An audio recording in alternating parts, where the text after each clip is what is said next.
Hi, and welcome to Season 9, Episode 2 of My Words Our Journey, the podcast. This season's journey, the Captain's Last Voyage. Recapping Episode 1, Captain Sebastian Greenlaw III is starting his last cruise across the Atlantic, while would-be criminals get ready for what they hope will be an epic heist. Let's start today with Chapter 6, The Beginning. They walked across the pool area. It was early, but loungers had been secured for the day by some, and others stood in ankle-deep water watching young splash and play. Kit purposely led Captain Seb far from the pool area, away, out of earshot of others. There she took a seat on a bar stool, took her sunglasses off, and looked at her watch, 9:59 a.m. Sebastian, I need you to sit down and listen to me. This is very serious. You'll be receiving some disturbing pictures on your phone very soon. I'm here to walk you through this. You must not overreact. I need you to be calm, collected, and in control of yourself, as I know you can be. Before he could say a word, the phone in his breast pocket indicated he had incoming mail. Kit touched his arm before he got to his phone. Lives will depend on how you handle the next few minutes in time. Slowly her arm retreated as he took the phone, swiped, went to his text messages. There was 3 new ones. The first was a short video of his granddaughter walking down the sidewalk outside her daycare, dress bouncing as she smiled and laughed. A quick questioning look at Kit, then the second message. This was a still at her zoo, while the third pic was of his daughter picking Maddie up from the daycare. He could tell the pictures were current. For one, he knew his granddaughter was at the zoo today. She had been so excited when she talked to him about it the day before. After about 20 seconds, the captain set his phone down on the table and without looking up asked, "What do you want?" Kit took a sip of her drink, moved in a little closer, and told the captain exactly what was going to happen moving forward. To his credit, he was attentive, did not interrupt with questions, and when she was done, he acknowledged he understood. It was simple, but brilliant at the same time. All he had to do was work with Kit for the next several days, keeping his crew in order, everyone doing their jobs. No one would get hurt. He and Kit would be meeting with Drew Chancellor next. Drew was second in command, sometimes called the staff or duty captain. He was single. When he was not working, he lived within his parents' basement. Why pay rent when you didn't have to? It was kind of his philosophy. Meredith had been responsible for collecting the necessary information on Drew's parents, Alice and John Chancellor. Alice, a retired social worker, loved tennis, her dog, and working around the Methodist church that was just a quarter of a mile from her front door. John, a retired DOT employee that liked to work around the yard on his tractor, falling asleep in his hammock on the side of the house, and driving the church bus on Sunday morning. Drew was a lot like his parents. When he wasn't working, he had an old Camaro that he liked to wash and wax and then put back in the garage. Didn't seem to date really, or go out at all. The little social media presence indicated he liked gaming online. But once his feet hit the ship, Drew was in his element. He loved his job, the respect that came from the title and the uniform. He had worked hard, sacrificed a lot, and would do it all over again. He had mixed feelings about Captain Sib's retirement. Part of him was happy for sure. He was ready for the next step. Had been for a few years now. But he'd missed the old fella. They had worked together for many years. The next cruise would be different. A new beginning. Chapter 7. 2 Black Coffees. Drew was on the bridge when Captain Sib asked him to meet him in the officers' mess. He'd assumed the captain wanted a little privacy to go over something pertaining to the changing of the guard. The captain's mess would be deserted this time of the morning. He grabbed 2 black coffees on his way. It'd be nice to have a few minutes without all the goings-on, he thought as he used his shoulder to push open the door. There, waiting for him, was the captain, as expected, but also a lovely brunette. Drew had seen the captain with her the night before, but he was floored she was now sitting with his mentor in what was a place not meant for passengers. The confusion must have shown on his face. Captain Sib took a moment to do introductions. Then he asked him to take a seat and listen to what he had to say, using the same wording on Drew that he had heard only a short time earlier. As the captain finished, as if on cue, Drew's cell phone began to chime on the seat next to him. Sebastian touched his arm before he could retrieve the phone and whispered, "Everything will be okay, as long as you understand your role." The first picture took a minute to download, but when it did, it was a nice picture of Drew's parents sitting on a porch swing. Second, a picture of the two of them coming out of the doctor's office. And the third, the pair were walking into the pharmacy. Drew stared at the pics. He knew his parents had gone to the doctor's previous day for a routine checkup for his mom. It was hard for him not to throw the phone and then attack.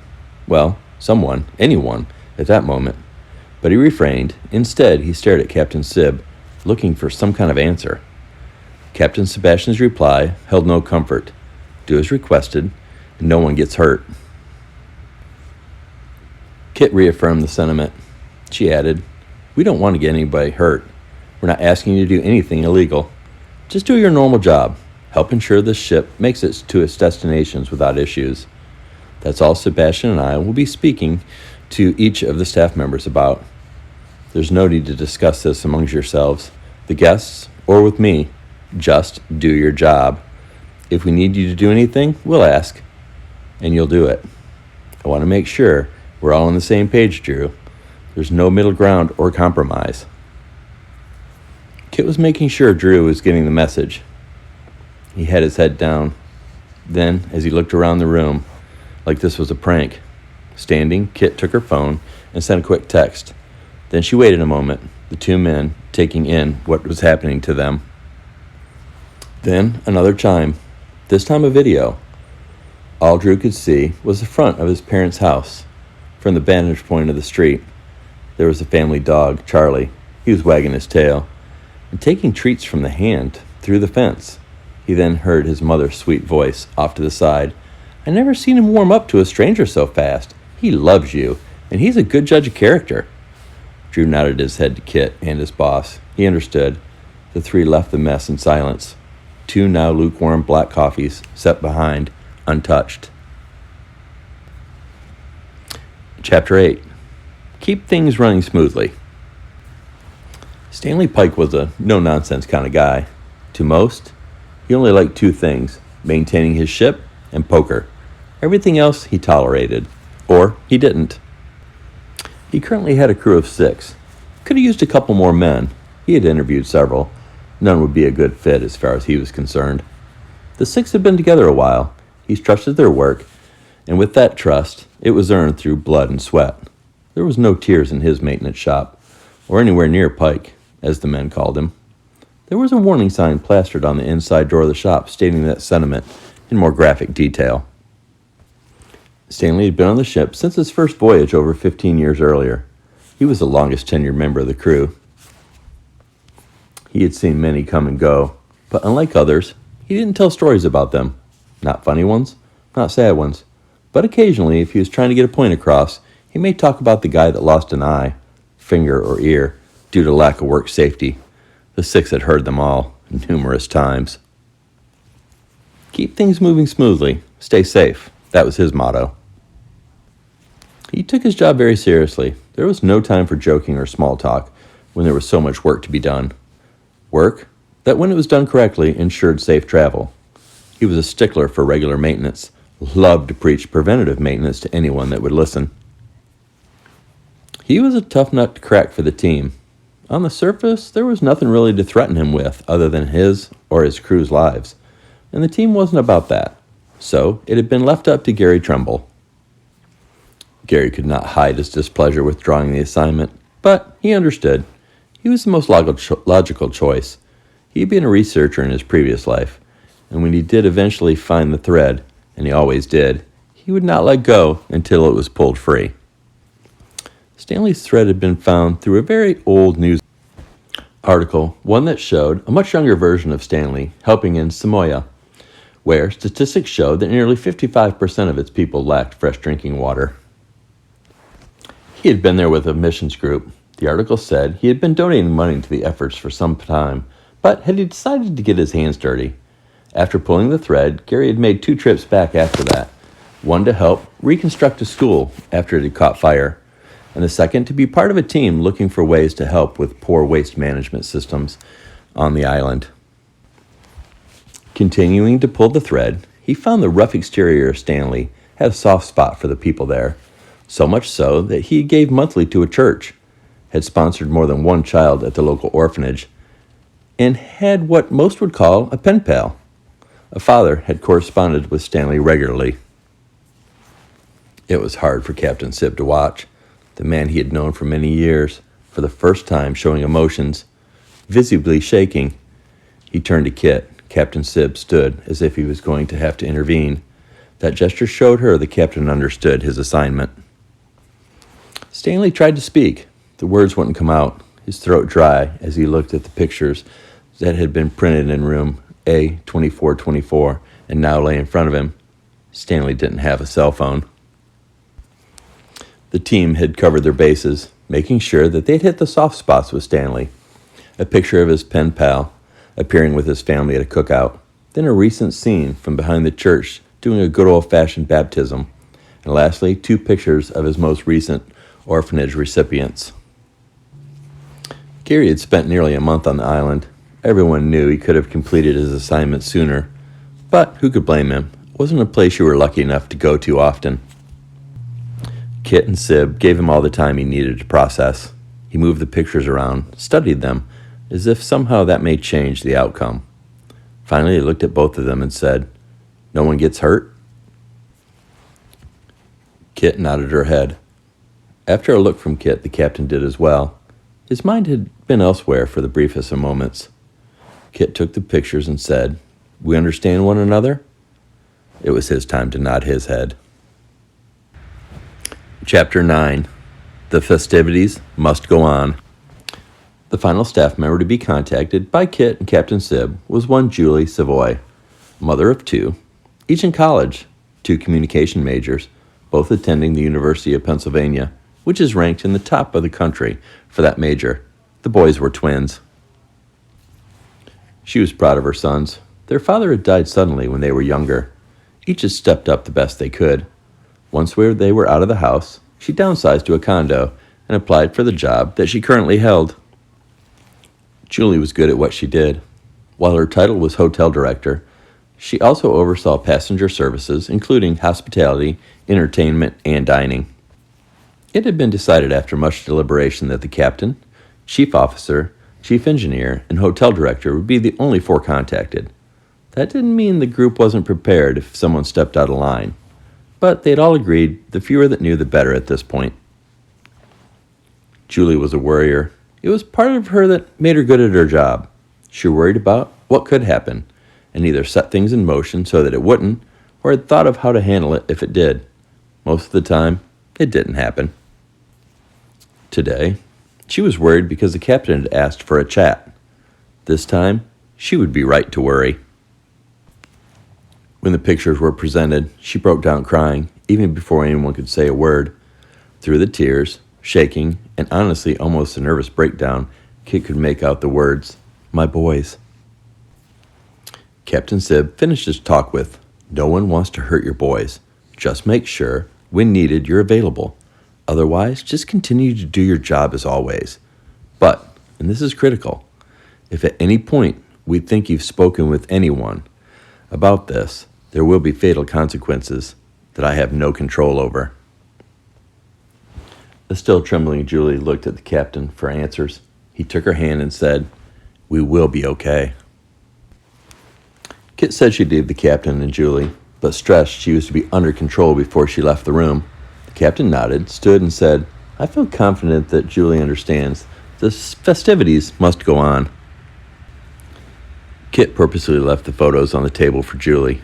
She wanted her to understand how easy it would be if she was to panic and do something stupid. The photos were of good quality, she noticed as she left. They should be. Andrea Kellogg was somewhat of a local celebrity in her hometown. She had had some of her photos included with articles in real magazines.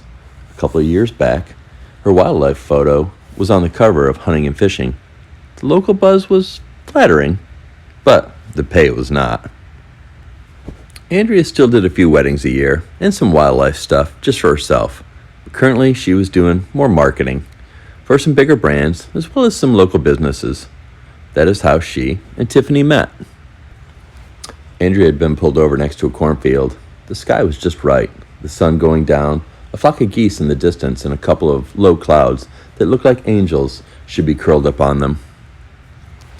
Tiffany had pulled her truck in behind, walked up, stood, and watched as she took shots from different angles. Both acknowledged the other, but no one said a word until Tiff knew that Andrea was done. "You have a good eye," Tiffany had said. "I'd have driven right past, not knowing I missed something so lovely." Andrea, packing up her camera equipment, smiled and said, "I'll make you a deal on a print." To her surprise, she got a message from Tiffany a week or so later, asking about the print, and if Andrea did framing or could recommend someone locally. After that, the two just slowly became friends. Not talking everyday friends, but the kind that when they did get together, FaceTime or just talk on the phone, it was meaningful. That kind of friendship. So it had been odd when Tiffany had requested to meet with her one particular Tuesday evening. Andrea had always remembered that day. It was the day her boyfriend moved out, took the flat screen and left. No note. Later that day, she had been informed by her bank that she was overdrawn by $2,000. She was literally a starving artist. She couldn't remember when she had had $2,000 in her bank account, let alone minus that much. When Tiffany laid out her offer, Andrea thought it was a joke, especially after the day she had had. But Tiffany was legit. It was going to happen. Tiffany stressed that. It was just a matter of who would be in on the adventure, as she called it. She considered herself a law-abiding citizen with good morals and the ability to make good decisions. Well, if you didn't count the last boyfriend. While Tiffany had been convincing, it was more than that. In that moment, when she said she was in, it was as if she was telling herself to make a change, do something for her for once.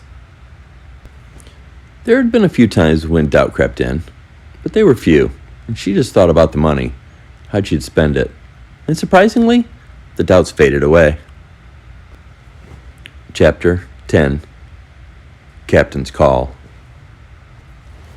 The following morning, Captain Sib was staring off into space when Kit walked up.